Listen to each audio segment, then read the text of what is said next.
What's up, guys? Iceman here. Welcome to the Diablo Campfire chat. So yeah, we're going to see if there's going to be any Season 5 changes. I think that's what this is about. Is this about Season 5?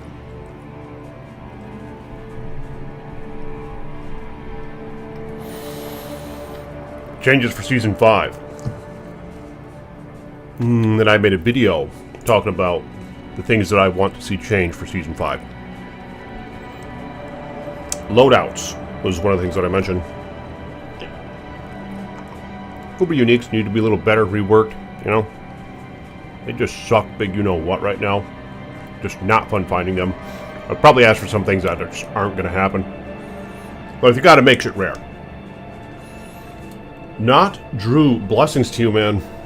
You are my first channel member. I just saw that earlier today. I was very pleased with that. Thank you, man, for being of Slayer status. Yeah, I just opened up that whole channel member thing. I think it was about a week ago. I appreciate you, man. Thank you. Have you been watching the videos since Diablo? This is my other channel, my Diablo 2 channel. Do you follow that? Or did you find me on this Diablo 4 channel? Yep. Blessings to you, Drew. And Voodoo. My channel member on my D2 channel. Appreciate you, man. Thank you, Voodoo, for your generosity. So, Voodoo, you say that you're going to be playing Season 5, right? Are you going to play Rogue, or what are you going to play?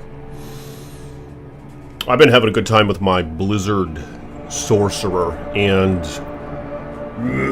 what's fun about it is that the more I masterwork my items, the more I can increase my flame shield duration and decrease my cooldowns. So it's like, even though I'm level 100, every little nit and pick on my build, I can just get slightly more to the status of being immortal. It's just awesome. I don't know what I'm going to do after well, I guess I could always try to get more, like, perfect rolls on the gear, you know? Greater affix, yeah, that's what I need to do. Yeah, the hunt is going to continue. Greater affix cooldown, greater affix critical hit chance, greater affix attack speed. I need all that on the amulet. Not Drew. Droid. You're gonna be the droid, Freya? Are you being Freya, man? You gonna be like a pulverized droid, or what kind? Pulverize! Or, yeah, I remember when this game came out, I really wanted to be a storm droid. In fact, I wanted to be a storm / summon hybrid droid. It was just complete bullshit that neither of those builds were viable when this game came out. Like, they completely sucked. And I mean, the summons still really suck, don't they? How are the summons with the droid right now? Do the wolves do acceptable damage, or is it complete ass? It was just wretched. I remember you get the two wolves, and they just like doing. They just little teeny tiny hits, you know? It was horrible. Their damage was horrible. How could that even be on release? I didn't get it. I mean, but yeah, so I stopped playing the droid. But I mean, are they gonna do something with the droid? Season 4 is going to be the biggest update. Is my audio okay? Can you guys tell me if my audio is okay? Since it is launched. Our focus on Season 4 my talking is audio. to really make a lot of evergreen updates to the core systems of Diablo 4. In Season 4, we're ramping the intensity across the seasonal and eternal realms through a collection of new activities aimed at ensuring the moment-to-moment gameplay experience is as exciting as when Hal comes to Sanctuary.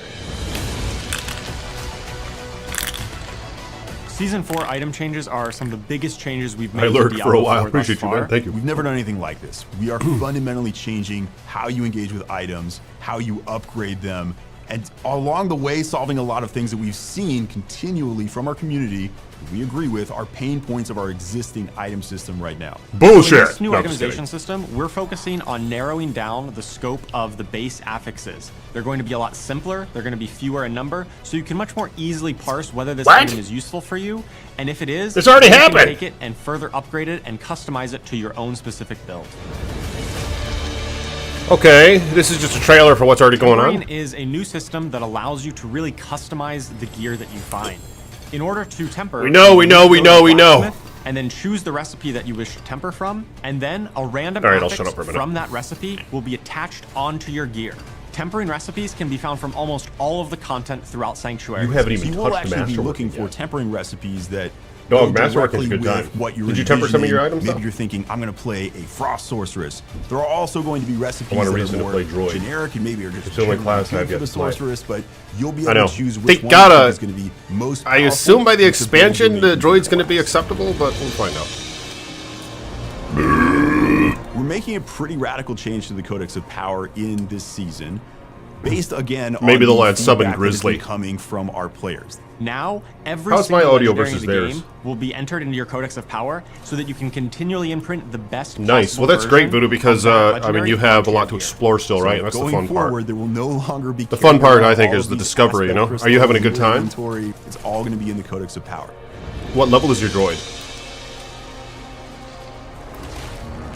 So There's a part of droid the right there. final I'll make a system we droid one of have these is going days. to be greater affixes. What's a Probably greater not for affix? Season 4. Well, we want to keep it compelling that there are some drops that are even better than the others when you're trying to get the perfect build at endgame. Because of this, I love the greater in World affix thing. Tier They 4 got to keep it how it and is. World Tier 4, People are saying, oh, when let an us implement a ancestral greater affix on our legendary gear with item like an drops, item. there's a chance Fuck that. the affixes on it can roll as greater affixes. These will roll with bigger values Keep 'em than rare. are normally Keep 'em as rare as they available are. for that affix. Greater affixes are fairly rare, but they're not impossible to find. While leveling up, you're going to be able to find upgrades much more easily with this new system. I found a body armor. Greater affix, intelligence, greater Another part of affix, optimization is going to be masterwork. vitality. Now, this is something really intended for that very And plus high 3 to end flame game. shield. It's Again, GG. World Tier 4. This is where a player is going to take an item, already has the affixes that they want on it, but now they go through a process of Level upgrading 8. those affixes, getting Hell even yeah. higher values on them. Masterworking really Saving starts everything for next at season, level huh? 100. Once you've already completed your I'm build, glad and you're getting found some of involved the in it, best Voodoo, 'cause I items, mean- you're going to be able to test your build. Yeah, I think against it's much better than what it powerful was, you enemies know, of the seasons pit. 1, 2, and 3. Much better. It only has up to go, it Pit seems. is a new endgame system that has been added in this season. Especially with PoE 2 that to is compete going with. to challenge players that feel that they have largely maximized their build. By pushing into more difficult tiers of the pit, you're going to be able to unlock rarer crafting materials Yep. to masterwork your gear even further. You're going to have to play some of the hardest content in the game, but once you do, if you're successful, you can go and make those affixes even I stronger. heard someone say how the pit, there's only 3 different map layouts for it. This is crazy. Yeah, there should be more In Season 4, map we're layouts. ramping I like the the like intensity crypt of the one, that was Helltides cool. through the inclusion of a variety of new activities. Reminds me of the Hellfire The first of expansion for which Diablo is 1. a doubling Crypts. down and rise of the cultists' presence throughout the tide. You're going to be running through the Helltide, seeing the cultists just conjuring up swarms and swarms of demons, adding to that sense of manic and chaos that they're pretty well known for. The other archetype that we're adding is the presence of the Doomsayers, who were unfortunate enough to be caught out in the Yep. tide and basically just lost their minds to all of the mania going on around them. And lastly, rounding out the new activities are just the inclusion of the Iron Wolves. They're finally joining the fight. It could no longer stand in the sidelines. I need to finish that. seeing the Hell Tides and Hell's forces intensify. I don't think their I finished assault them with on either of my Sanctuary. characters. I just get As so season 4 players engage and progress, I just get through kinda the bored of the colorful Hell world Tides. seasonal activity. They'll earn Just honor so much gear with the falling. Iron Wolves, unlocking access to a vast assortment Let's turn of into the pit rewards instead. to accompany and empower yeah, I need to finish your the season Iron 4 Wolves. journeys. I'm close In to the the updated end. Helltide, for players who are able to think I'm in the last stay tier, alive my long necro. enough, I they'll have be to stop paid a doing visit by the Hellborn, former heroes of Sanctuary who have aligned with the forces of Hell to attack the allies they once aligned with. Players who are able to take down the Hellborn will be acquiring the materials they need All right, to let's get to the engage chat. with the new premier Helltide activity, the Accursed Rituals. Located in the Helltide, these Accursed Rituals are pretty much just botched rituals from the cultists that players will be kickstarting for themselves, drawing the attention of all the nearby Helltide monsters in this kind of all-out battle. One of my favorite themes for these ambushes is the Hellworm. It's literally a giant hell slug I don't think I beast watched that this before it emerges came from out. the ground and it spews out So I a whole really bunch wasn't of mobs planning at on you. playing it. If you're able to survive that, But you'll be then I paid decided a to visit dab in. I from was like, what the hell? I'm Blood gonna try it for a Maiden, minute. our brand new And Helltide I main got pretty boss hooked. and one of the I ultimate mean, shit, I challenges played in the this newest game year. like all day yesterday.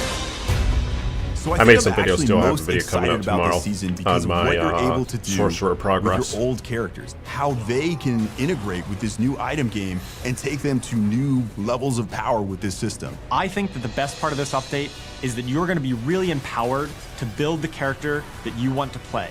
You're going to be able to pick custom affixes and enhance your character in a lot of new and The interesting droid, ways. the droid. Yeah, they gotta buff the summons.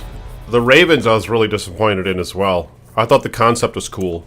Happy Friday, Oh, here it is. Diablo Here's the community. chat. Welcome to another Diablo 4 Campfire chat. I am Adam Fletcher. I'm joined here by a very familiar face, Mr. Adam Jackson. Hello, hello. The Adams have invaded. We've taken over. won. We have taken over. We actually are joined by one additional person, and this person is tuning in, patching in. Good to see you, Jeff. Blessings to you. I don't know. From Albany, Blizzard Albany, and that's Mr. Dan Tanguay. Dan, would you like to introduce yourself?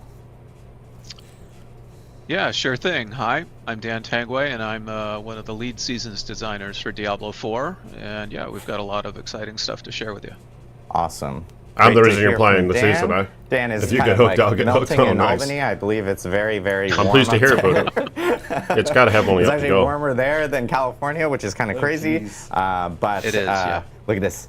Adam and Adam. Ooh, I love it. We did no it. more Joes. Yeah, We no did more it. Joes. Where's Joe Pipora? Not here. He's actually on vacation, so that's the reason why he's not here. But we have a lot to talk about today. We are actually going to be talking about Season 5 and the PTR.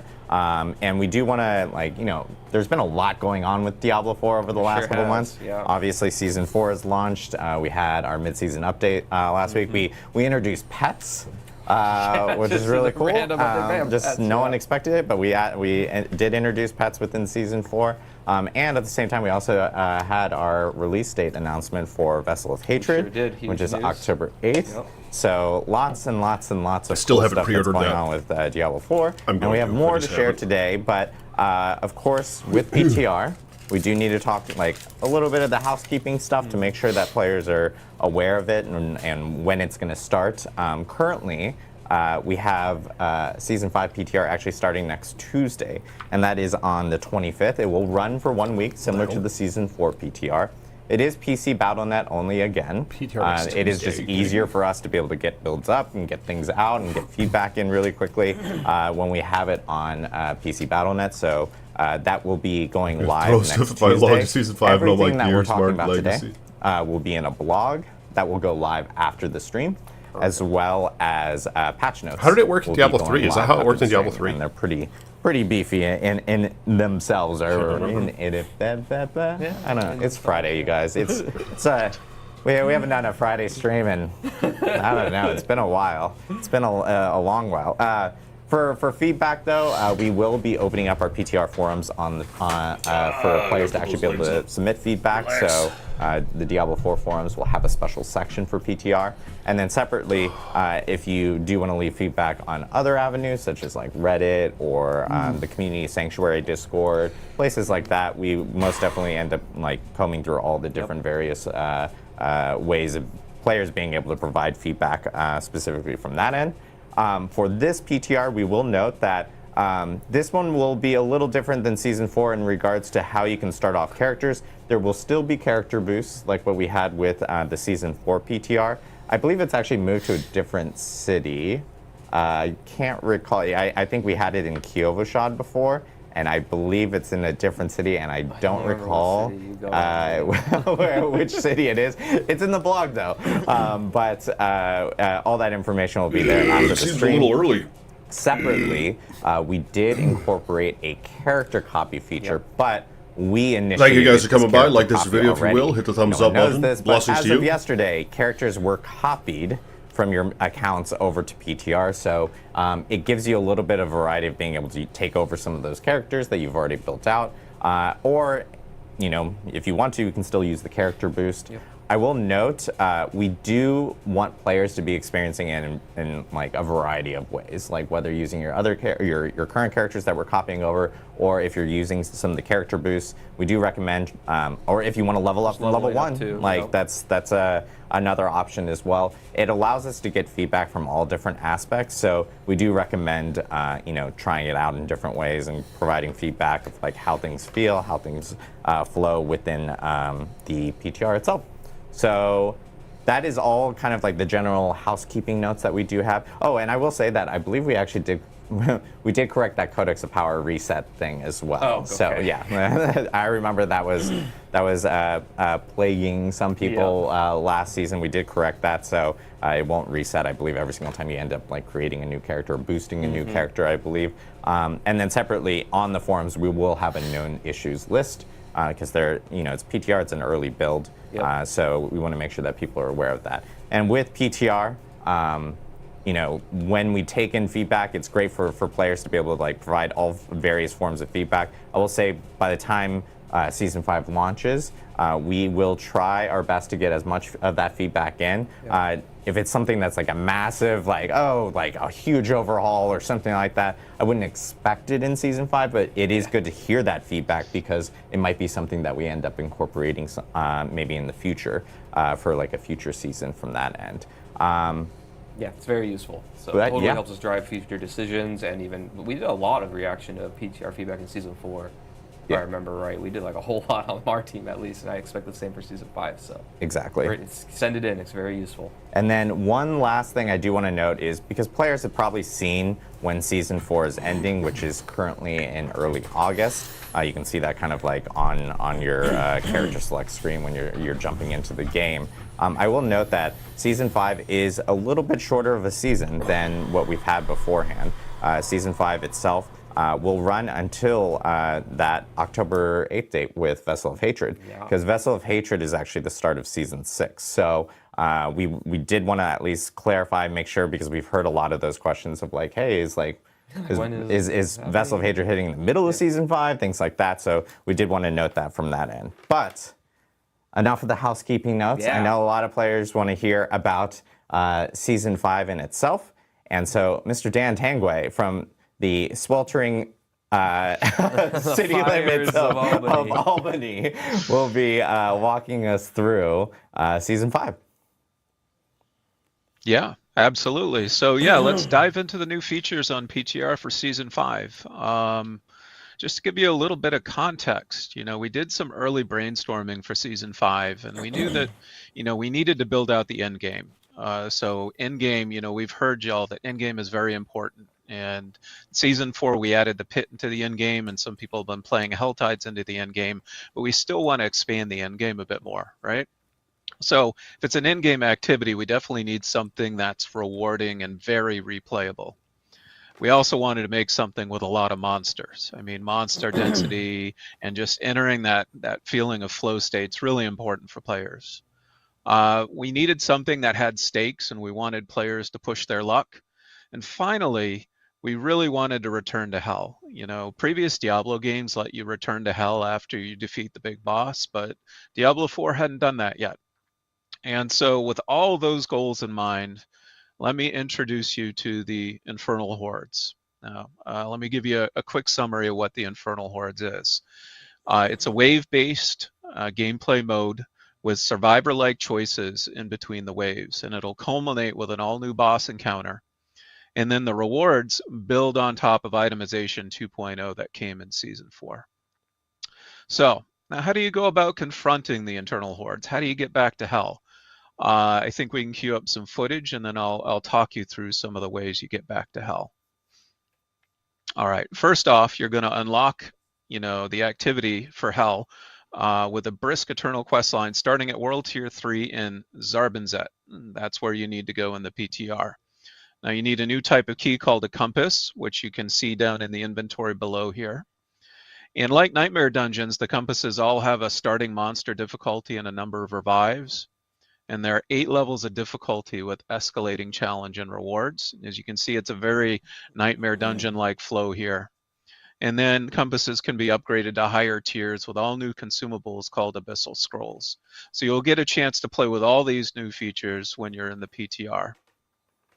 But let's really talk about the gameplay itself, and I think we've got some footage of the wave-based play that we could show off here. First off, gonna have a lot of monsters. Now, you have one monster here. This is the start of wave 1, and so you defeat this Aether Fiend, and it's going to drop something called Burning Aether, which is a new currency. Now, this new currency is specific to Hell, and you use it to unlock the spoils of Hell at the end of a run. And at the end of each wave, there's going to be what's called the Infernal Offer. So let's get through this wave and we'll take a look at the Infernal Offer. Now you see these hands reaching out from Hell itself, and they're tempting you with a choice. You're going to choose the form of your destructor. You're going to pick a boon and a bane that impacts the rest of your run. And so now you've chosen a boon and a bane, and that's going to modify the gameplay that comes up next. And so here you're jumping into one of the new activities that also unlocks Aether in this. And this is a Soul Spire. It's pretty similar to a Hell Spire that you'd see in Helltide. And you have to kill a number of enemies within that ring in order to be able to earn an Aether. And you can upgrade Soul Spires from the Infernal Offer as well if you like. And then finally, what you need to do is complete the number of waves in order to be able to confront the boss. And so you see in this particular run, you're at 5 of 5 waves. So you are just about ready once you defeat this wave to go confront the new bosses for the Infernal Hordes. So we'll finish collecting our Aether here, find our last number of enemies, and I think we're good. I think we're ready to go. So let's take a look at our new bosses. I think we've got some cool art to share here. So these are the Fell Council. There are going to be some familiar faces for Diablo 2 players. They are resurrected versions of the council members from Diablo 2.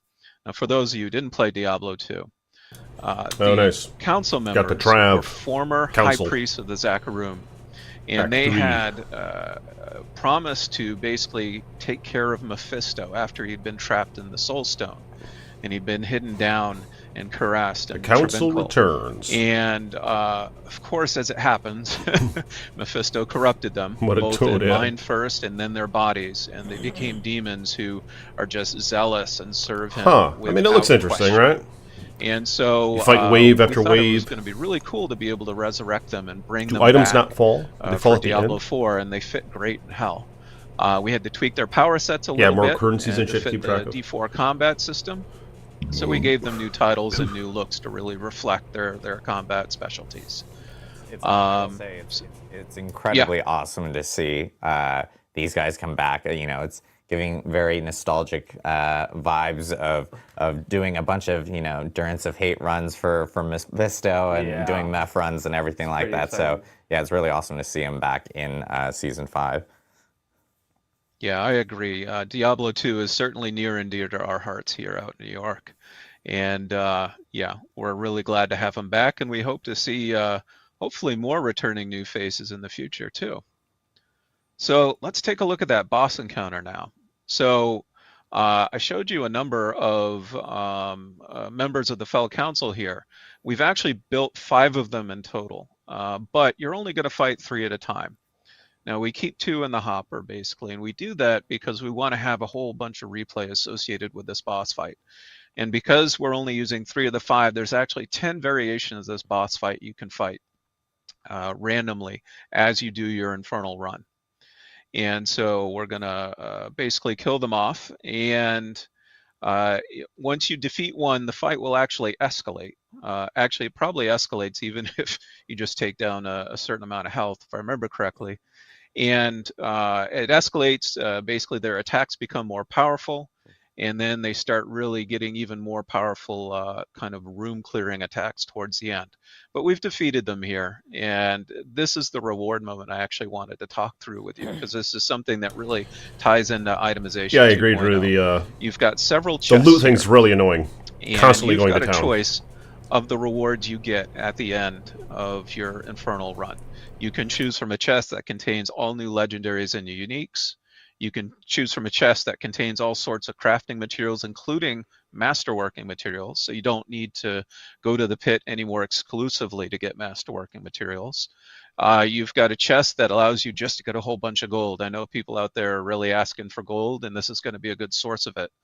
And finally, even though it wasn't shown here, you have a chest that guarantees a single item with a greater affix on it.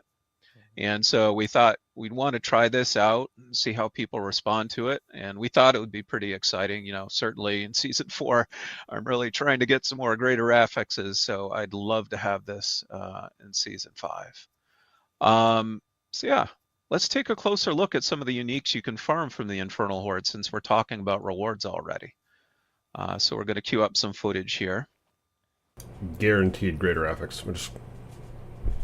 Don't think that's a good idea. We've got the Basilisk, and so this is going to be a new unique staff for druids. And so the next season they're going to guarantee 2. The next season is going to be guaranteed it'll 3. petrify them and deal And then physical they're just damage. handing the So shit out here. turning the monsters to stone, always cool, but it's also cool that you can CC your target and boost your initial attack here. So this one's pretty exciting for you druid players out there. All right, next up, we've got the Third Blade. Now this is a unique sword for barbarians.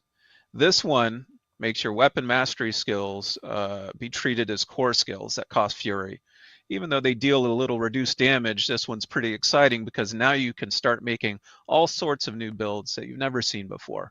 So we're really interested to see what the community comes up with here. All right, next up, we've got the Mordicrux. Now the Mordicrux is a new unique dagger for Necros. So when you consume a corpse, there's a chance that you'll create a skeletal simulacrum that seeks out enemies, and when it dies, it explodes. So essentially, you're making a skelly bomb when you consume corpses, and so that's just going to seek out targets and explode. I think that'd be pretty handy for my Necro this season, so I'm looking forward to that one too. Next up, we have the Umbrecrux. Now the Umbrecrux is a new unique dagger for rogues. So if you use a subterfuge skill, you'll create a totem. And if you hit that totem with an attack, it replicates any of the damage it takes to all nearby enemies. And so it's a great way for essentially replicating and doubling down on the damage that you're dealing. I know, they should make things rare. It's just bullshit. They're probably going to hand this stuff all out to everyone. We've got the Vox Omnium. But nonetheless. Now the Vox Omnium is a new unique staff for Sorks. And so when you cast a core skill, it's going to cast an additional 2 basic projectiles based on the previous elements used. Oh, nice. And so it'll make basic skills more useful. Comboing your core and basic skills together. And if you decide to have different elements associated with those core and basic skills, now you can start casting fire and lightning and cold all at the same time. So we're pretty excited about this one too. And the final one we're going to share out here is actually a new set of boots that's available for all classes. And these are called Rakanoth's Wake. Oh my god. And so whenever you use an ability with a cooldown, you'll trigger an explosion dealing fire damage. And so really, it's pretty straightforward. You're going to bathe your enemies in flames whenever you use a cooldown skill. So maybe I'm going to dust off my Whirlwind Barb here and slap them on and see how it does. Yeah. So yeah, these are some of the uniques and legendaries that are going in to the Infernal Hordes. What about I think there are 10 uniques overall and over 20 legendaries that you can farm from the Infernal Hordes. So there's going to be a lot to chase down in there. That's awesome. Thank you, Dan, for sharing, going through all that stuff. I know with players jumping in on PTR, especially what do you guys think about that? And trying out Infernal Hordes and everything. What's guaranteed kind of greater the top effects? things that you really want them to kind of hone in on? Everyone's going to be forced to just farm that area now for PTR. That's the only area that's going to be. Yeah, absolutely. You're going to want to farm. We definitely need feedback on the PTR. It's super critical to ensuring that the Infernal Hordes and all the rewards feel great for when the season launches. So here are some of the topics that we could use some help on. First off, just how is the Infernal Hordes gameplay? How do the boons and banes feel?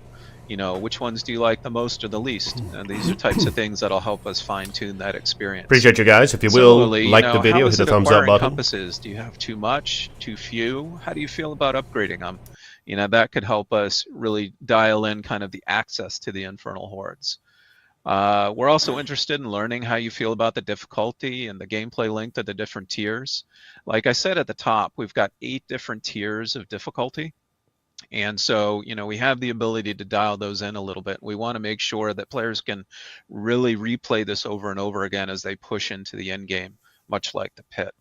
And then finally, of course, how are the rewards? Which do you like the most or the least? We can certainly make tweaks on the rewards to make sure they're as enticing as possible. Awesome. Yeah, and I know with Infernal Hordes, this is another alternative because, as you mentioned, you can jump into it starting with World Tier 3. So if you're actually leveling a new character, you can actually jump into Infernal Hordes, and you're able to earn experience. So in here, so you actually have the opportunity of jumping into Hell Tides if you want to. You can jump into Infernal Hordes. Yep. When you get to 85 or something like that, you can jump into pits. So there's now more or Nightmare Dungeons, obviously, when you're you're upgrading your glyphs and everything. So there's a lot of different variety now for being able to kind of level up a character, especially as you're going to that mid to late game phase of your character's journey, you could say. Yeah, something else to bring up for the rewards for the Infernal Horde as well that I want to clarify. So Dan mentioned about, there's going to be uniques that are there that you can target farm in the Infernal Hordes. There's actually going to be a group of uniques and legendaries that you're able to target farm in that piece of content in the Infernal Hordes. So you're also kind of similar to how the normal game works, how you can target farm a unique from a boss, but you can find it anywhere else in the world. It's the same way here where you can get these new uniques and legendaries anywhere, but you have a better chance, if you're targeting them in the Infernal Hordes. And this is the first time that we're doing this with a group of legendaries as well. We have legendary powers that are actually able to be target farmed in the Infernal Hordes, which is actually something a little bit new to the game. So I just wanted to clarify that. And in addition to that, we're also adding new uniques and legendaries to the rest of the game as well, in addition to this. Yep. So there's actually a very large group of uniques. I think it's over 50 or something. Yeah, there's over 50 new uniques and legendaries coming into Season 5. So we have a lot coming. It's pretty extensive. A lot more to talk about there, too. This was just kind of a small preview of what people are looking at here, and they'll be able to jump in more and actually check it out on PTR because all of them will be present there. And I know Adam is actually going to talk through a few additional ones here later. But Dan, this is awesome. Can't wait for players to jump in. I appreciate you 50 uniques, that's informing and providing all the guaranteed new updates greater and affix everything. thing. I think it's just such a From fucking the bad sweltering idea. heat of all. I'm going to keep bringing it up. Because we're going to be forced to farm that area. That's the only thing we're going to want to farm now. We're going to want to skip all the other items and only farm that one chest that gives guaranteed greater affix. Later, especially when we get into Q&A at the end. But Dan, thank you again. I think you're welcome. Yeah. Awesome. Appreciate it. And then I think we're going to jump into a little bit of some balance and class updates with Mr. Adam Jackson. So, yeah, let's get to it. We have a lot to talk about. I think we have, so the topics I'm going to be covering today, we've got unique items. We're going to be talking quite a bit about that. We've got some updates to mythic uniques that are very exciting and near and dear to my heart. And then we've got your standard class updates, a lot of stuff coming in Season 5. One thing to clarify here is that we are going to be releasing the patch notes soon, so I'm not going to be going over every single class update because there's a ton of them. Kind of similar to Season 4. I'm really only going to highlight just one major thing for each class. If you guys will like this video, hit the thumbs up button. Let me know what your thoughts are on this stuff so far. Mythic uniques, that's so exciting. First, uniques. We have some quality of life updates here, really targeting how you get uniques that I'm pretty pumped about to announce here today. So, you can now target farm uniques from 3 additional sources. You can target them from Obol vendors, Helltide chests, and Whisper caches. These places where you've always been able to, kind of target farm certain gear slots and not been able to get uniques, and you're wondering, well, why couldn't we do that? That stinks. Well, now you can, and it's awesome, and I love it. So here, just to give some more detail into how this works, is basically when you open, I'm just gonna use Helltide chest as an example, right? If you want a specific unique weapon, let's say, you can just simply target the weapon Helltide chests, and you'll be able to have a chance to get only unique weapons for your class from those chests. So when you're targeting a specific thing, you just go to the place that has that slot, whether it's the Obol vendor, the Helltide chest, or the Whisper cache, and you'll have a chance to get uniques that are targeted for that slot. So it kind of adds, while you're doing your normal grind of, doing the boss ladder, killing the boss, you can also be collecting obols, doing the Hell Tides, doing the Whispers, and having a chance to target and get that unique as well from that content. And in addition to that, this is also true for mythic uniques.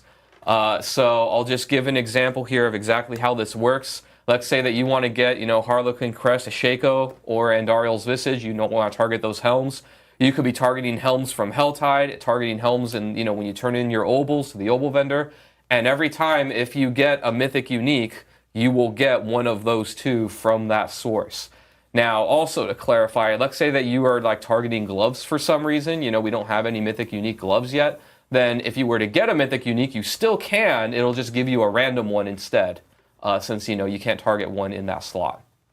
So pretty exciting way to target kind of the things that you want while you're farming for the things that you want. It's going to be amazing. Yeah, so I know we've heard a lot of players going like, hey, we do the end game bosses a whole lot. We're trying to, and you can actually find them just in the open world as well. We've actually seen a lot of cases, especially with this past season, where players are jumping into Helltide and they're actually finding them there. But now it's an additional options for players, which I think will be a lot better for just overall finding some of the gear that everyone really As someone who, for the last 3 seasons, my uniques have always come from the Beast and Ice, I am very selfishly invested in getting this into the game. Yes. So.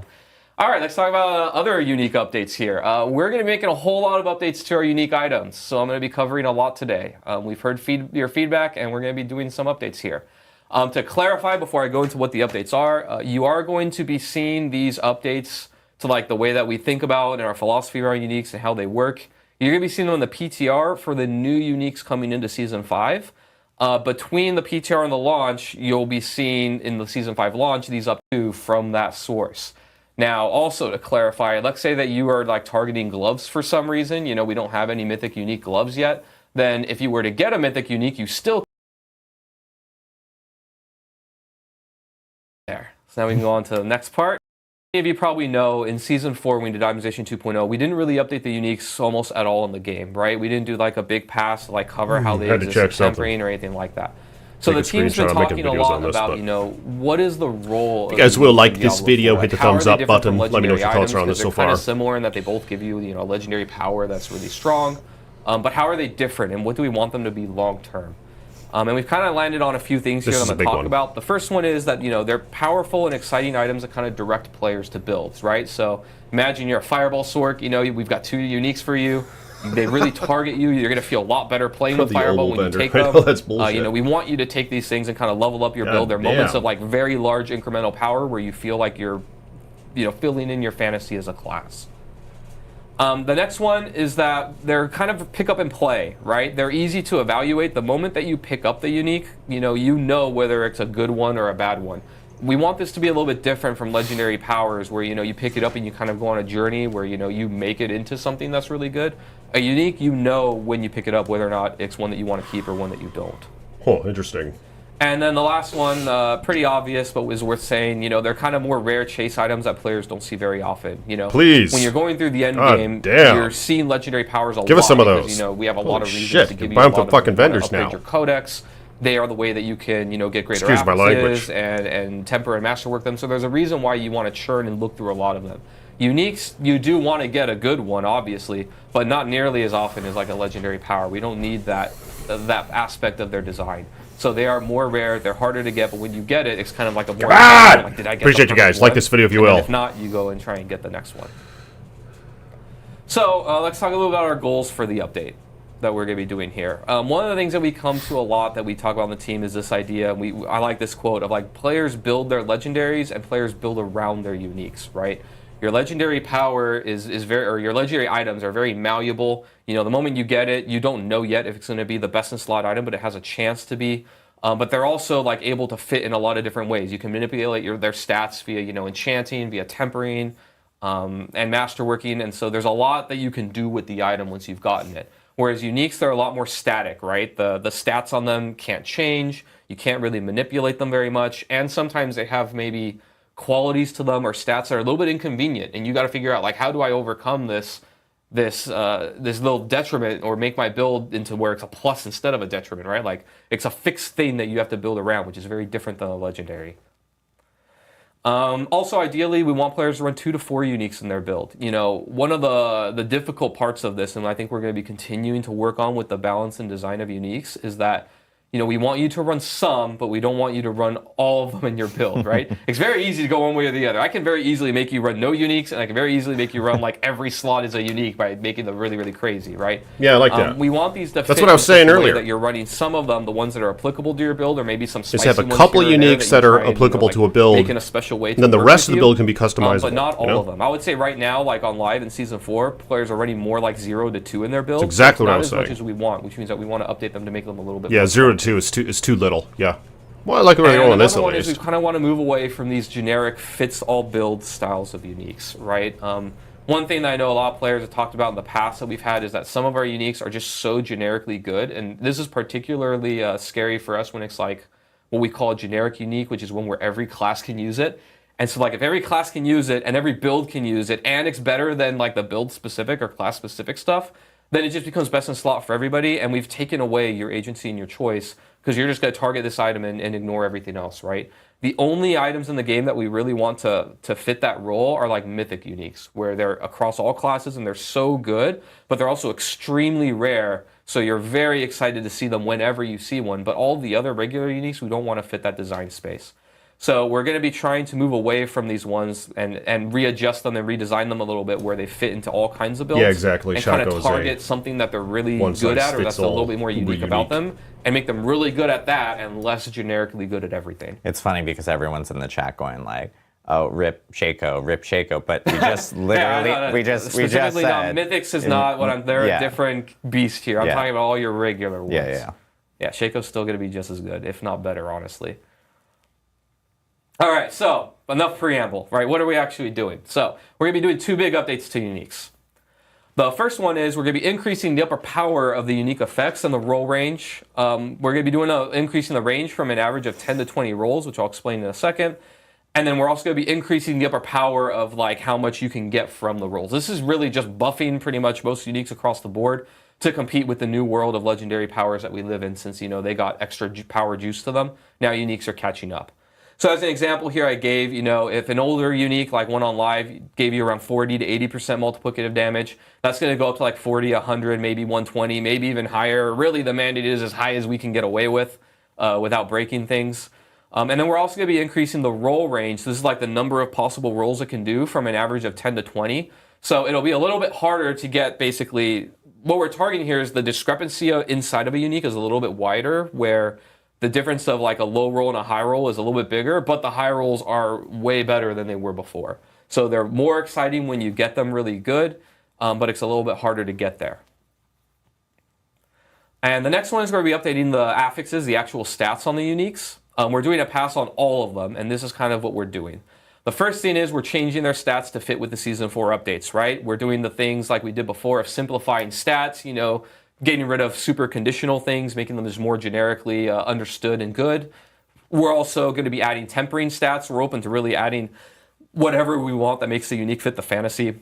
So as an example here, you know, a lot of two-hand weapon uniques have a problem where they're all basically competing against bonus projectiles as an affix because you can just temper that onto your weapons, right? So when it comes to those kind of situations, we'll just slap the bonus projectiles on that unique, and now, you know, it's no longer competing in that way, or we have to kind of dance around it. We can just put it. We're also open to the idea, by the way, of breaking slot restrictions, kind of like we did in Season 2. So you can have bonus projectiles or other things on other slots. You know, like uniques are where we get to play a little bit and just really make something thematic and cool and build defining. And so they have less restrictions than everything else. And the other one is we're updating the stat power levels and the effects. So the idea here that we're thinking, and this is particularly nuancey when it comes to generic uniques, but stats that kind of fit the theme or the fantasy of the unique are going to be like way stronger than your normal stats, right? So as an example, if you have a unique that's targeting fire damage, maybe it's like a meteor or firewall on the sorcerer, whatever it may be, you know, that plus fire damage can be juiced up to be really, really high. But stats that are more like generically good, like, you know, I don't know, attack speed, max life, resist all, those ones aren't going to be juiced unless it fits the theme of the unique really well. right? So we have an example here of one that has been a problem for us in the past. I kind of want to go through how we would think about it. I'm not going to say exactly what we're going to do here to Tybalt's Will, but kind of give you our thought process, right? So Tybalt's Will, as many of you know, in previous seasons, was kind of a problem where it just became best in slot for almost every build. The famous line we say is that it was damage on pants, which was impossible to get almost anywhere else in the game. And it turned out damage on pants was really, really good, right? It also gave you damage reduction, one of the best stats in the game.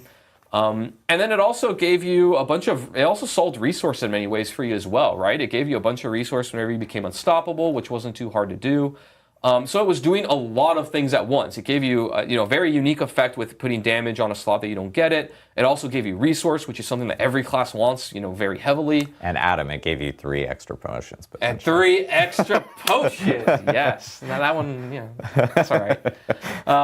But yeah, so the way that we would tackle this one, to give you an idea, is like we either would kind of pick, do we want to focus this on the damage aspect, that it's damage on a non-damaged slot, or maybe we focus on the resource aspect and like double down on that and make that really powerful and really cool.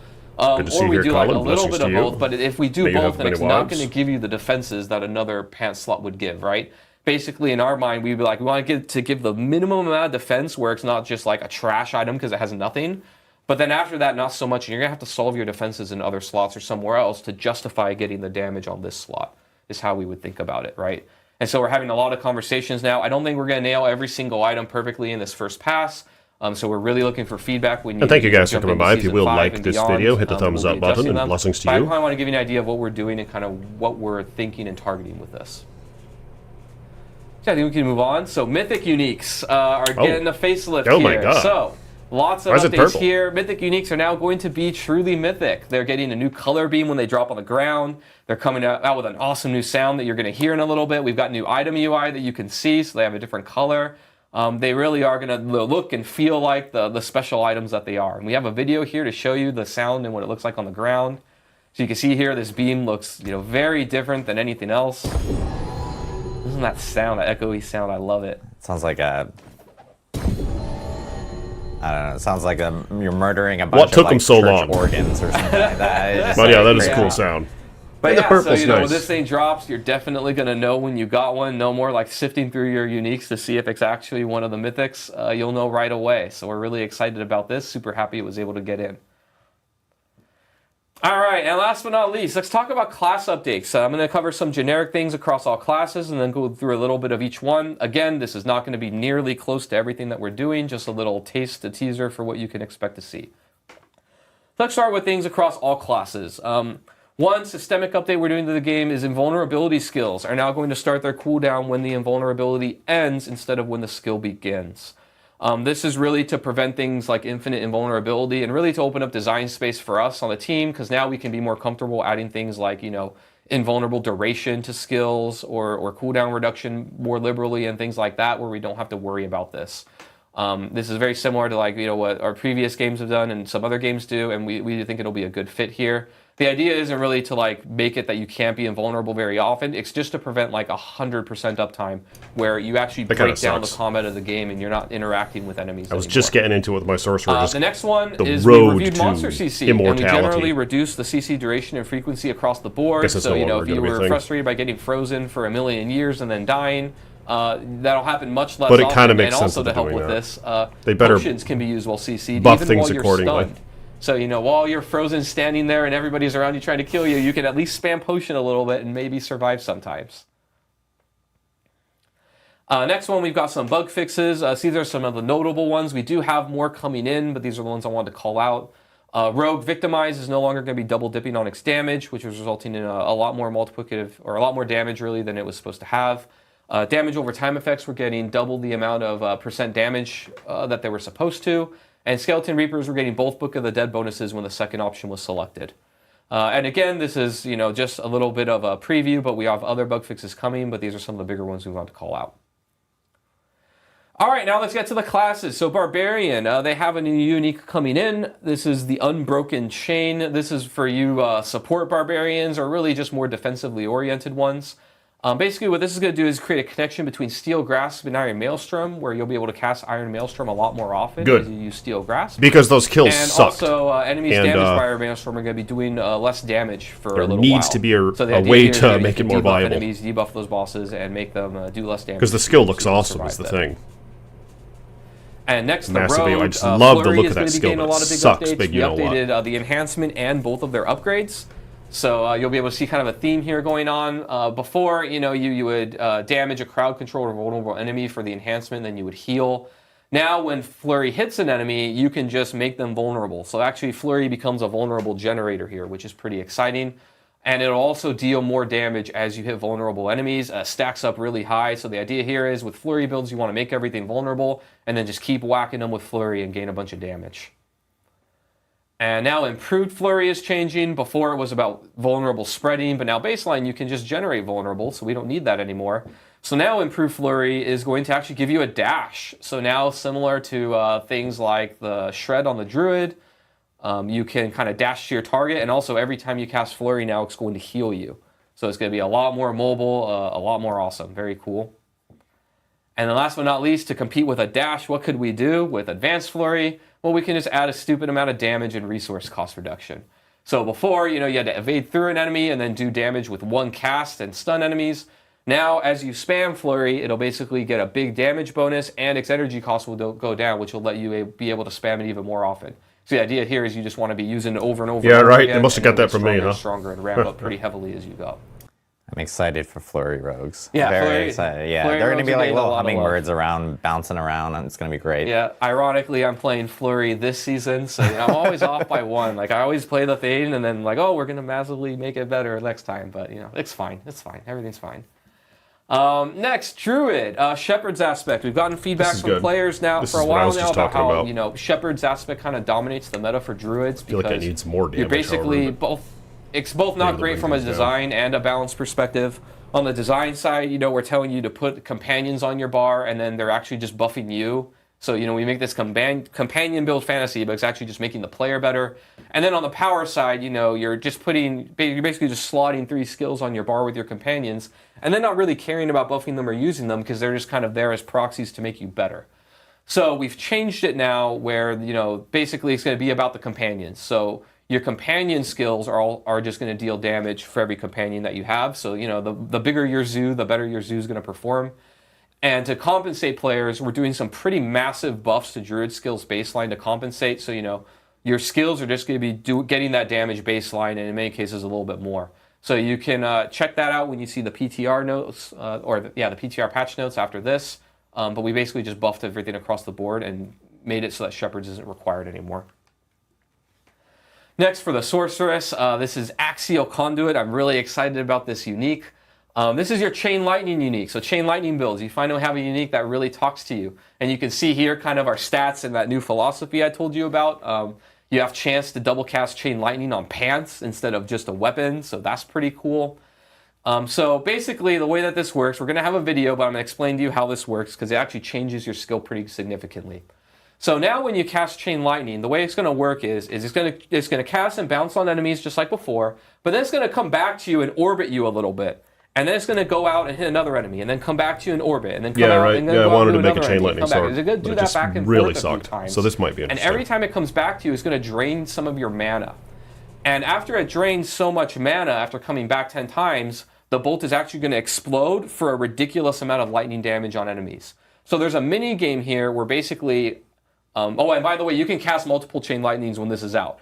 You're basically going to be like running a gambit here, and the mini game is you want to stack as much resource regeneration as you can so that your lightning bolts can survive being drained over and over and bouncing everywhere so they can last to their explosion and do a ton of damage to enemies. One thing I want to call out here also is that because it drains mana, resource cost reduction won't work on that drain. You're actually going to want to focus on gaining resource, which is a little bit different and kind of makes this build a little special, I think, and unique compared to other resource builds based around resource. So now let's see it in action here. You'll see what one cast looks like, and then I think we'll see what it looks like when you spam it. So you can see here, it circles you, goes and hits enemies, circles you, goes and hits enemies, and then it does a big explosion at the end that we've tuned the damage to be pretty high. See there? So then it explodes. So Oh wait. Oh, do we have one where it casts? Yeah, that's pretty cool. We don't. Oh, There we go. There we go. Yeah. So see here, you can see that as you Nice. go, like keep Like going, chain going, lightning, going, and then Nova. explode a bunch of It's godly. times. Another thing I want to point out is if you're hugging enemies at melee range, as it's circling you, it will also hit enemies. So you now have a way to like really maximize your damage by hugging bosses and such. The damage goes way up. So next, last but not least, the Necromancer. So we got some feedback. We've had this for a while and felt this on the team where, the Golem we really love. We love our Golem boys. And, but sometimes it can be frustrating where you tell the Golem to go somewhere and then it kind of takes a while to lug his butt over there and do his slam or his shout or whatever. And, things can get in the way. And so we've kind of upgraded him a little bit. I'll let the video speak for himself here. But so now you can see your Golem will Hulk smash and just jump on enemies and slam them down. So this will work with all of your Golem types, by the way, not just the Iron Golem, but now your Golem is going to leap to the area that you tell him to go quick. and then cast its ability. That'll be helpful, especially we're when really there's like excited about obstacles in the this. way. Shout out to Jump over Charles 'em. Dunn who got this change in, and our animators who helped us out. But we're really pumped for it. It looks amazing. Half of my season 4 tunes need a cigarette and a cold shower. Yeah. That all bad, So though? those were Some of the the nice. class and balance changes. I know. Yeah, it's freaking me out about the sorcerer How dare now. you? So I was just getting into that whole immortal but we build. are, as they wave to me like, I'm sorry. We do want to go into some quality of life updates. We do have a significant amount of quality of life updates that we do want to go through that will be available in Season 5. And you guys will actually be able to check this out in the PTR. So now we can go to the next slide, where we do want to talk about some Helltide and Whisper updates specifically. So I know this has been kind of, at least it's been a pain point for me, and I've heard it's been a pain point for others, is that as you guys are going through Helltide, there are Whisper objectives within there to help you with your progression on your Whisper bar. But the issue with the ones in Helltide is that it can sometimes take quite a while to do. And you sometimes players would have to leave the Helltide to go to another area to complete some of these Whisper objectives. So we are optimizing this to ensure that they more don't storage. take nearly as much time. I just don't know if they can do is to it. get a bunch of value within those 15 minutes to potentially end up getting a full entire Whisper 10-point bar within 15 minutes in one so you can do a Helltide full zone. Whisper every Helltide. Yeah, so that'll be it'll be a huge help because I know at least for me, I've always had to like kind of leave a Helltide and like kind of try to knock some of that out. It'll especially help for players that are looking for additional gold because Whisper caches have always been great sources of gold. And now, as Adam mentioned, you can also use Whisper caches to target farm. Yeah, so ooh, baby. So it's keeping things more optimized for players, which we know will be way better there. The next thing we do want to talk about is also Baneful Hearts. I know this may not sound like a huge quality of life thing or a buff of any sort, but we have noticed that players have had a lot of Baneful Hearts within their inventory. We do want to make these a little bit more valuable so they won't drop as frequently. We know that players will still have a significant amount, but maybe not hundreds and hundreds like some people have within their inventory. But players should not have any type of issues regarding having a ton of these Baneful Hearts. But we are tweaking the drop rate because they were dropping a little too much there. Tempering. Yeah. The very, very, I guess, like, brought up topic. Well, like, yeah, people like talking about tempering. Here it is. Pretty popular. Yeah, so I want to take a minute to talk about tempering. Like this video if you guys will hit that thumbs up button. And kind of what we're happy with, what we think could be better, and some adjustments we'll be making in Season 5. So first, high level, kind of how we see tempering. We really think that it's they don't want to important just keep that spamming items the have bosses an in Helltide. You're endpoint probably where right. players That's know what I kind of that the item is done and that they're not hoarding lots of them forever on the chance that they can all be good, right? One of the big key goals of Season 4 was that we didn't want you saving a million items in your stash space. And while we know that bricking an item never feels great, we do need That's understandable. that to be something that's possible to do in the game so that you know when the journey is done and you're not just holding on to an item forever. So that part we actually think is working very well, where an item is done and you try and go get another one, and so you're always interested in items and trying to have that game loop go in the game indefinitely, or until you feel like your character is maxed out on its power. But we do agree with players that, the RNG right now is like completely out of their hands, which doesn't really feel great. You get so many tries basically to roll, and then that's kind of it, and you're done, and it doesn't feel great. So we're looking at ways in the future for players to have more control over that RNG, so that you have more ways to maybe manipulate the tempering or get the odds in your favor, and do other things like that.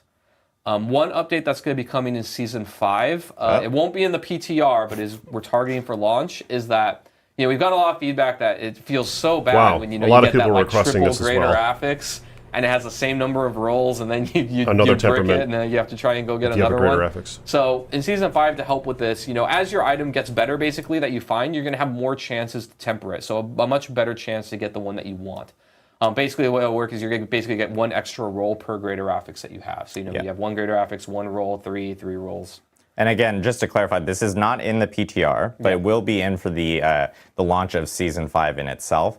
And again, just to reiterate, we are still looking at ways to help out that experience within tempering. As we've noted, we agree with players that it doesn't always feel great. And so you guys should expect to hear more updates to tempering after we get through Season 5 for sure. Yeah.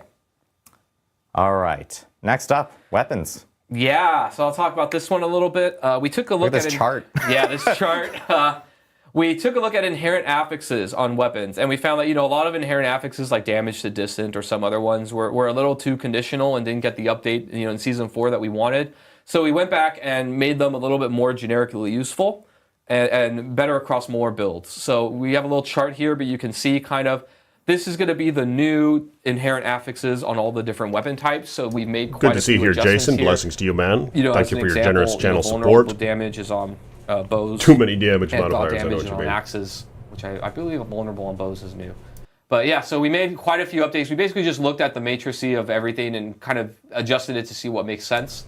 So basically, you're just going to have things that actually impact your builds much more often on the weapons that you want.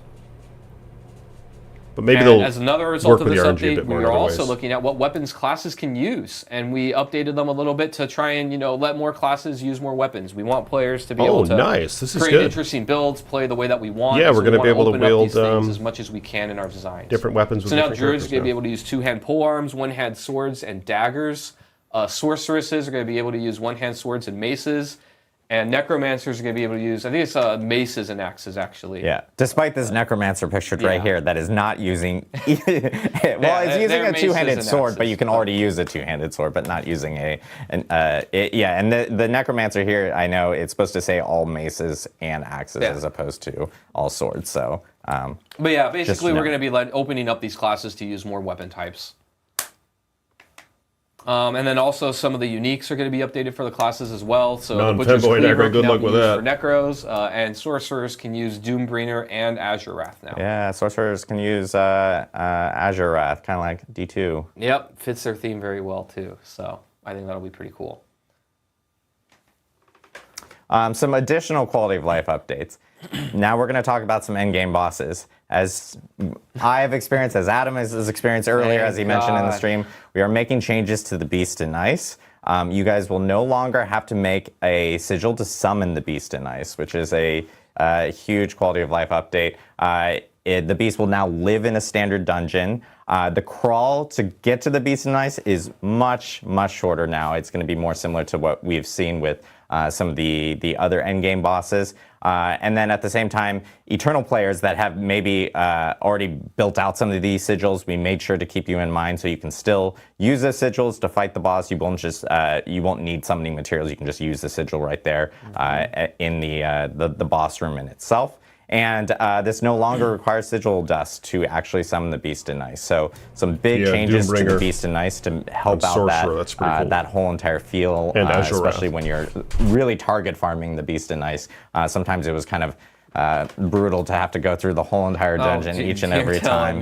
So many times. Yeah. So next we have Varshan. Varshan. The body parts are pretty much being reduced to one. I know it was eating up a lot of inventory space. It was kind of hard to manage at times and everything. So we're optimizing this, making this better. So now you'll just need one body part to essentially summon Varshan going forward, starting with Season 5. And One big thing that we're going to call out here before, and this is kind of like the cherry on top. Let's actually just play the clip and see if people actually notice it, and if not, then we'll call it out. What could be different this time? Poor Duriel. Yeah, Mythic Unique maybe? Oh. No, that's not it. Oh. Good gear, though.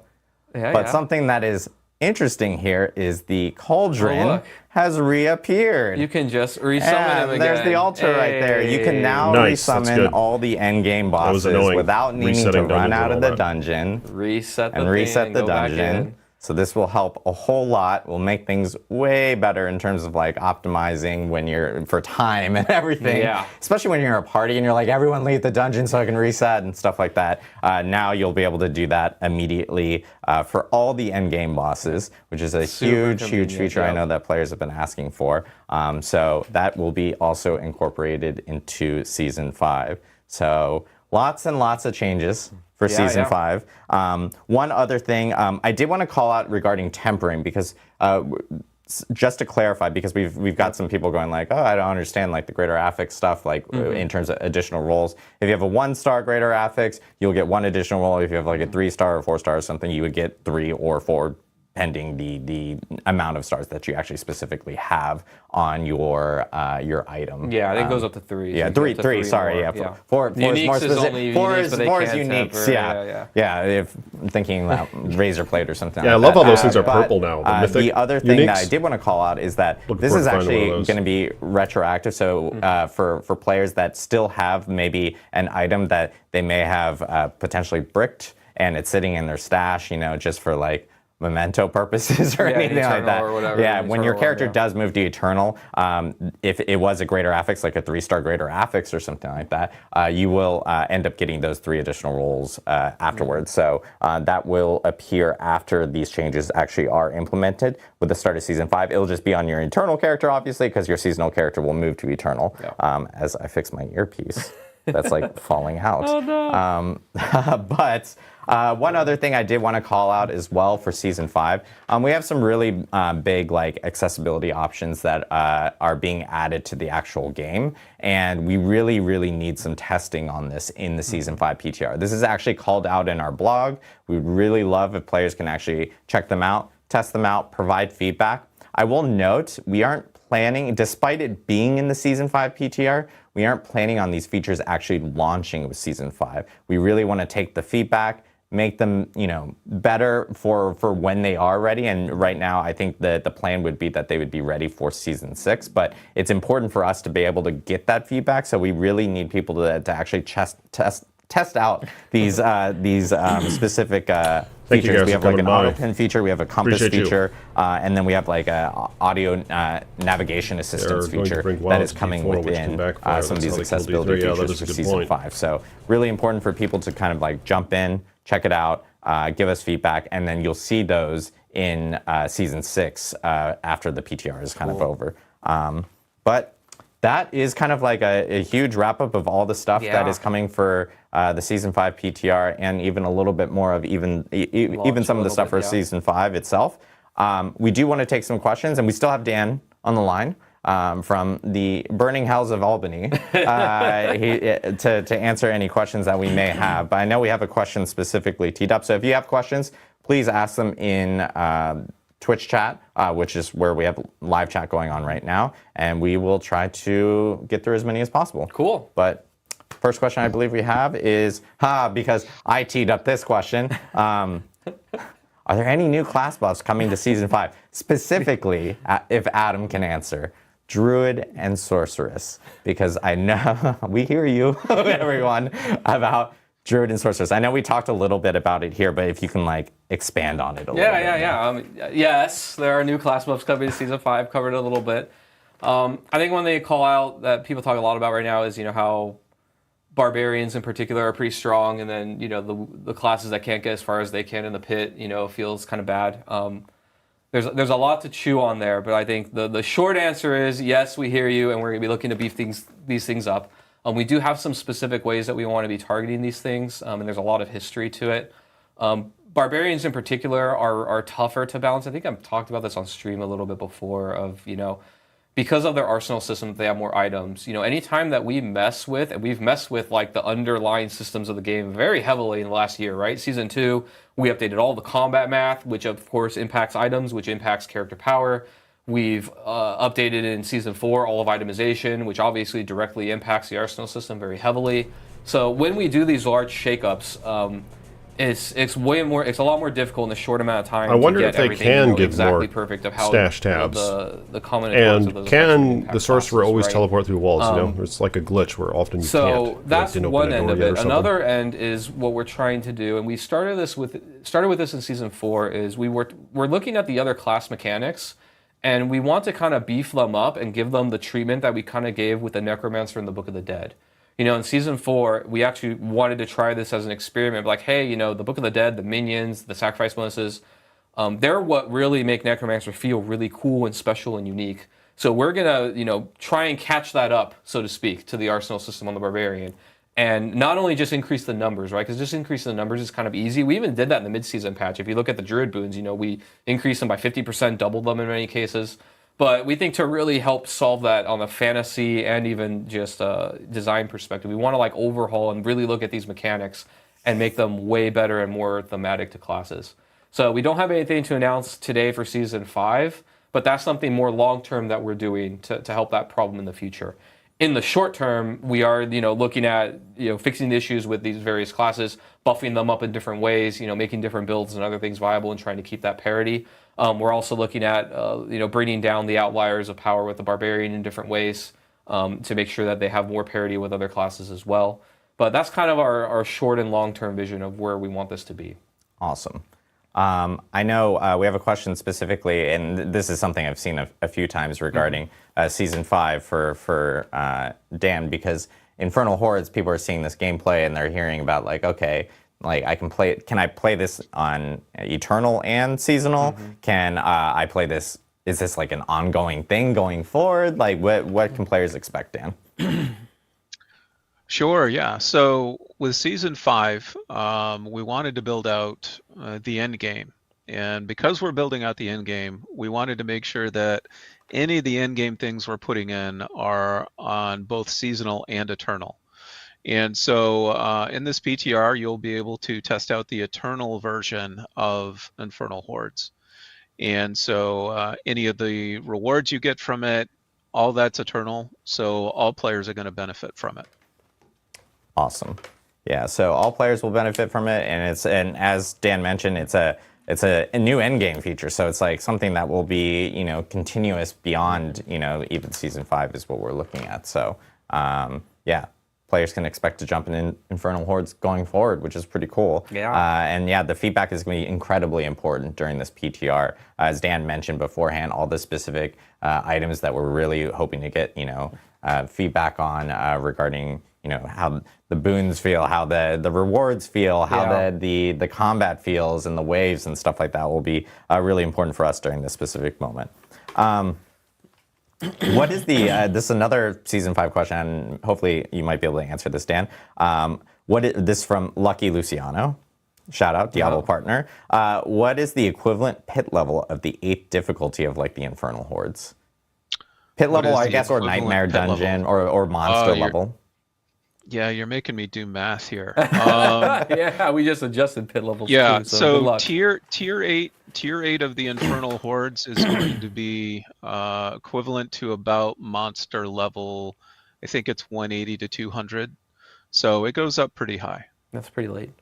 Okay, nice, nice. So a difficult challenge for sure, which is good to hear. We have a question from Zapadas. Man, y'all need easier names, I swear. Do you foresee changes in grouping in the pit to allow group play to be more efficient? There will be changes. It won't be something present in PTR. We'll talk more about it at the Season 5 launch, but the team is very aware of it because we've heard about hey, it's kind of not great to feel like I'm getting only 50% of the rewards associated when I'm in a group within a pit if I'm not the party leader specifically. So it's something that the team's taking in, and we will have an update for players before Season 5, and it will be live, whatever change we have, live in Season 5. So a question from, let's see, well, this one's easy. Okay. Robot Jomo. What's the team's philosophy on rate of power gain? It seems that tempering, especially players, gain too much power too quickly, really removing the tension from the leveling up experience. Any chance to add more friction to tempering, materials, costs, etc.? Yeah. We have seen a little bit of this and heard this feedback ourselves. It's kind of going in two different ways here. So the leveling experience, then how tempering messes with it, right? The leveling experience, as people probably have seen, has been sped up quite a bit, right? We do want people to be able to kind of level quickly and get to the fun of the game as quickly as possible. So we do want them, we don't want there to be a ton of friction. Like, when we first launched the game, we had the idea that, like, getting to level 100 alone was a big accomplishment, right?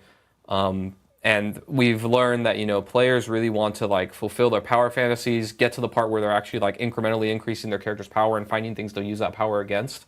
And so they enjoy that end game a lot, and we want to get them there in a reasonable amount of time. So that's the part that is like, hey, it's fine, level quicker, it's good, right? But then the other part is, like, tempering and kind of the tuning of the affixes. We have heard the feedback and kind of agree with it that, the early tempering recipes are really, really strong. Right? That was by design when we launched Season 4. One of the big kind of mandates to the team that we felt was important was we wanted, before Season 4, we constantly got the feedback and knew it was true that, your item stats weren't interesting enough and didn't matter enough and weren't very impactful and just didn't feel good, right? And so we very much, like, juiced them up to be very strong, and then this new tempering system that manipulates them, we made it very strong so that out the gate, our goal was that when you temper an item, you can really feel the damage. It wasn't like this incremental, my damage goes up in like 10 different places here and there, and now I'm strong. It was like, no, this one thing happened, and you felt it, and it was good.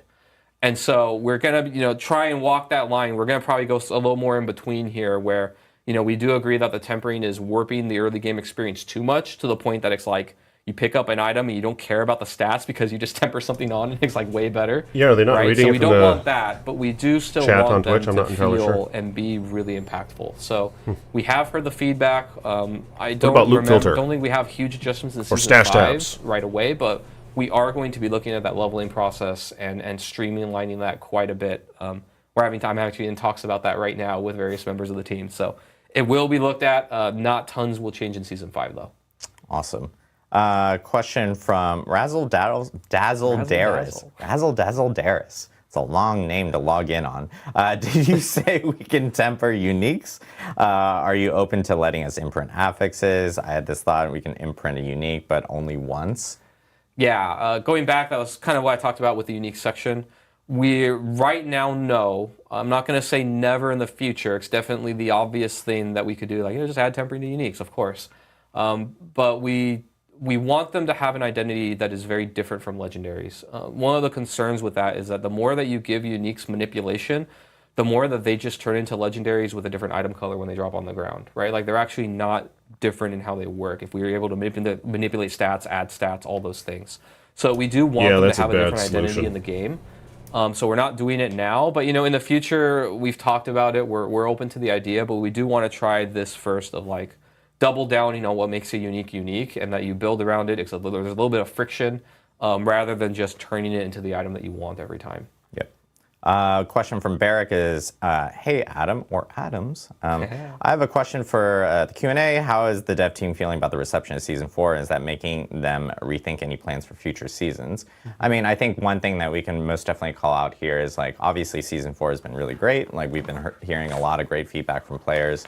And we're very well aware of how everyone's been enjoying it. I think one huge thing that's helped with that as well was like the idea that we had a PTR for Season 4, and now we're seeing that again for Season 5. So like we know like having that moment where players can actually jump in, provide feedback, give us some notes on specific things is really beneficial, especially when we have like new huge features like what we did for Season 4, which was, obviously tempering, masterworking, the pit, all new hell tides. There was a ton of new features, and then of course with Season 5, players are now going to be able to run through Infernal Horde, tons of new gear, and legendary aspects for them. So it's just like a ton of stuff that we know that we can most definitely take feedback on, and having those moments has really helped us with some of those decisions. Yeah, I would say on the design team side, I know like the people on the team are very happy with how Season 4 went. It couldn't have gone better, really, in our eyes. PTR was a huge deal, helped us a lot, especially on the balance and design side to get things into a better place. Another thing I may call out with Season 4 is that, I think how to phrase it, like, there's been a lot of disruption to the game, right? And so when there's that much disruption of like, we update all the core math and all the items and everything, it's very difficult to get things into a fine-tuned state, right? And, without giving anything away, we have big updates coming in the future with, expansion and other things. But one of the things that we're looking forward to, I think, as a team is when we've kind of settled down a little bit on the big disruptions, like overhauling all of itemization and things like that. Because it becomes a lot more difficult to fine-tune things like balance, or even on the design side, like designs and making sure that they work and that we're like iterating and upgrading things versus changing things around in huge ways. So while we think it was really successful and we're happy with how Itemization 2.0 turned out, the team is looking forward to like making the things as they are and make them work better and more do fine-tuning work. And so I think you can expect in the future as a player, after we've done some more disruption and made the game like in a really good place, we're very happy with it, which we're really close to now, I think. That you have tighter class balance, tighter designs, tighter roles for things, and just one of the things that excites me and excited the team about Season 4 was like the tons of quality of life improvements and how much of an impact that makes on players, which I think we knew, but it hit home in Season 4, right? Like just the Codex of Power, how that changed and how that completely fixed, the hoarding of items and things like that, I think are what really jazz us a lot, because it just makes that flow experience better, like the boss ladder, being able to reset bosses, stuff like that, I think is actually really impactful and good for the longevity of the game. So we're excited to do more things like that. All right. Last question that we have here is well, it's just Satan's. Oh, Satan's with a Z and 666 afterwards. Very very theme. Diablo. Yeah, very Perfect. Diablo theme. Is specifically asking, what is the seasonal theme? Or are we like holding back any information right now regarding that and stuff? Dan, I don't know if you want to clarify here, or if you want me to, you can. All right. So we haven't announced the name for the season yet, as far as I know, but the seasonal theme seems, I guess, fairly obvious. We're going back to hell, and so the theme is pretty much returning to hell. And while the Infernal Horde is just one part of that, the rewards are another part. And when we have our Season 5 live stream, we'll go into all of the rest of the things that we have planned for Season 5. Exactly. Yeah, we have some additional stuff to talk about when we do actually have our Season 5 live stream. We're just right now the biggest focus for this stream is for people to hear about the content that they're going to be able to play in PTR, and we want people to really hone in and focus in on that, so we can actually get that feedback for the team here, and we can make any changes that we may need to. Yeah. So. But yeah, that is kind of going to wrap us up for today for our Q&A. I'm going to lightning round like a few quick things, because I'm sure Thank chat you guys will for kill me watching. if I don't call it out. Sure. I know we're getting a lot of questions about loadouts. It is, again, still something that we are very well aware of, and we still plan on. It's Loot just filter and stash. takes a lot of time. It's a huge amount of overhaul changes and everything from that end. Separately, we this has been coming up a lot. Auction house. There are currently no plans right now for something like that, but we hear you guys. We feedback, things like that. Let us know. But right now, those are the two big things that I've been seeing a ton in chat. I just want to address them before people go like, "You're not reading chat.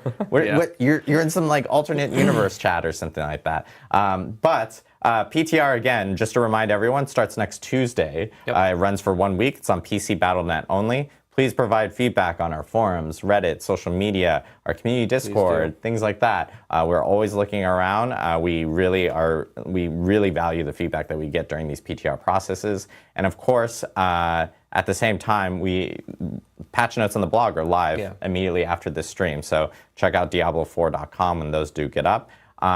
Next time you guys see us, next time we stream, is July 18th.